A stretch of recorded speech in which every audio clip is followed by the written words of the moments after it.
mau cerita, cuma sebenarnya ini nggak penting, cuma karena semua cerita gue nggak penting, jadi gue ceritain aja ya. Ini bagus banget nih cahayanya. Pala gue begini aja kayak biar ada golden hour ya. Jadi kemarin itu beberapa hari yang lalu, nggak beberapa hari yang lalu juga, udah beberapa minggu deh kayak gue udah lupa deh kapan. Gue sempet nonton sambil nunggu teman gue datang, belum nyampe nih dia di bioskop. Gue ke kamar mandi dong kan. Emang gue kayak udah temenan banget sama kamar mandi, dimanapun gue berada kamar mandi yang gue cariin. Terus gue mirror selfie lah, gue post di Instagram gue, terus ada DM masuk kayak gini. Nih, Min, WC-nya kok serem gitu. Nah, ini mirror selfie-nya gue nih. Ya gimana sih, toilet bioskop ya pada umumnya ya biasa aja gitu, nggak serem.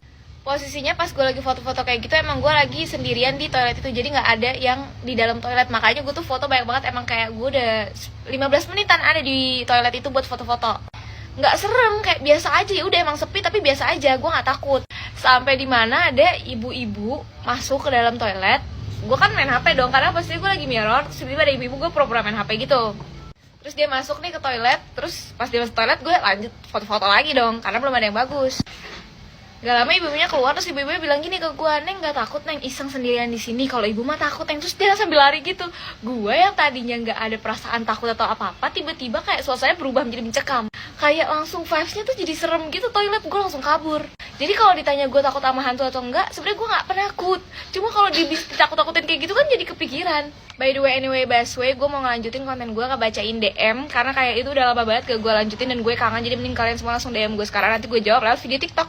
Lu pernah gak kena razia di sekolah? Gue pernah cerita di akun kedua gue kalau gue pernah kena razia rok. Jadi rok di sekolah gue tuh diharuskan menggunakan rok span untuk cewek-ceweknya, sedangkan gue tuh gak suka dan gue tuh pakainya rok rempel. Akhirnya digunting lah rok gue. Dan itu sih gue gak pernah kena razia yang bener-bener kayak lagi razia terus gue kena gitu, gak pernah. Cuma gue tuh sering banget ditegur sama guru kemahasiswaan gue terkait dengan lip tint. Jadi emang dulu pas SMA tuh gue sering banget yang namanya pakai lip tint. Emang centil banget nih orang gue liat-liat. Cuma tiap kali gue ditegur, gue tuh yang kayak iya bu, iya nggak pakai lagi. Tapi besoknya gue pakai lagi. Kenapa? Karena kayak gue nggak bisa banget keluar rumah ya pada saat itu tuh tidak menggunakan lip tint atau tidak menggunakan produk apapun di bibir gue, karena gue bener-bener pucet dan jelek banget kalau gue nggak pakai lip tint. Jadi pernah waktu itu udah pulang sekolah nih, tapi gue lagi nungguin temen gue, dia lagi latihan saman, kita mau main. Jadi kita lagi nunggu di depan lab gitu, lagi tidur-tiduran, lagi ya pokoknya lagi ngaso-ngaso aja gitu. Posisinya gue udah ganti baju, tapi masih pakai rok sekolah, terus udah pakai beginian nih, lipstikan. Terus itu pas banget ada guru kemahasiswaan gue lewat. Sebenarnya sih udah nggak kenapa-napa ya, maksudnya kayak kalau gue ketahuan pakai lip tint pun ya udah gitu, orang udah pulang sekolah juga. Cuma pas ketemu tuh gue agak kayak deg-degan. Kenapa? Karena nih guru kemahasiswaan gue bareng sama kepala sekolah. Itu kan gue lagi bertiga sama temen gue. Jadi pas lewat salim, terus gue gini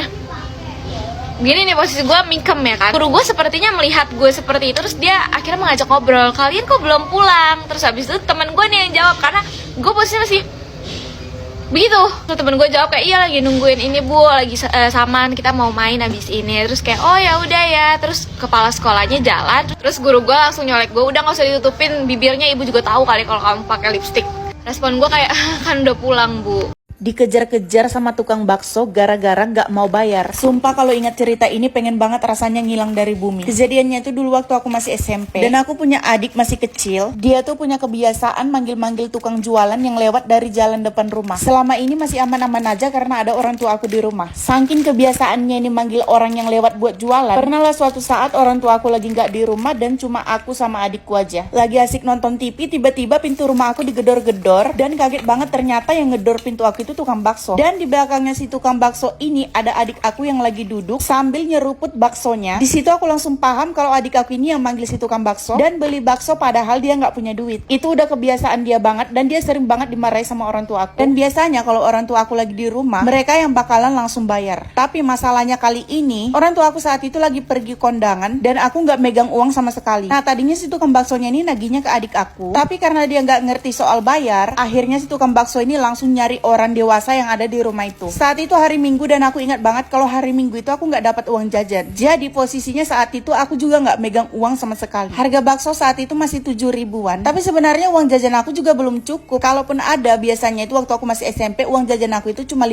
ribu per hari. Akhirnya aku minta tolong lah ke tukang baksonya supaya bayarnya itu besok aja kalau misalnya dia lewat lagi. Tapi dia langsung nolak, nggak mau karena katanya besok dia nggak bakalan lewat sini lagi. Aku langsung panik banget dan minta si tukang baksonya tunggu bentar biar aku nyari nyari uang di kamar mamaku. Aku udah capek bongkar semua rumah, gak ada uang 1.000 perak pun. Si tukang baksonya ini udah marah-marah. Memang aku jarang banget ngeliat si tukang bakso ini lewat dari depan rumah aku. Mungkin ketepatan banget baru kali ini dia lewat. Akhirnya aku minta ke dia buat sabar dulu, karena orang tua aku undangannya itu jauh banget. Nunggu mereka pulang kayaknya gak mungkin. Sampai akhirnya tetangga aku tahu, dan untungnya dia mau minjamin uangnya, yang akhirnya aku bisa selamat dari si tukang bakso tadi yang udah marah-marah. Gak tahu gimana jadinya kalau gak ada tetangga mama aku itu tadi. Saat itu dia benar-benar kayak penyelamat gitu, karena kebiasaan adik aku itu udah gak bisa dilarang. Sejak saat itu aku jadi ingatin ke orang tua aku kalau mereka pergi, minimal mereka itu harus ninggalin uang supaya gak kejadian lagi kayak tadi. Atau sekalian aja dibuat banner di depan rumah, taruh tulisan gitu, kalau misalnya ada anak kecil yang manggil terus beli jangan dilayani soalnya gak punya uang. Dan akhirnya cara itu berhasil.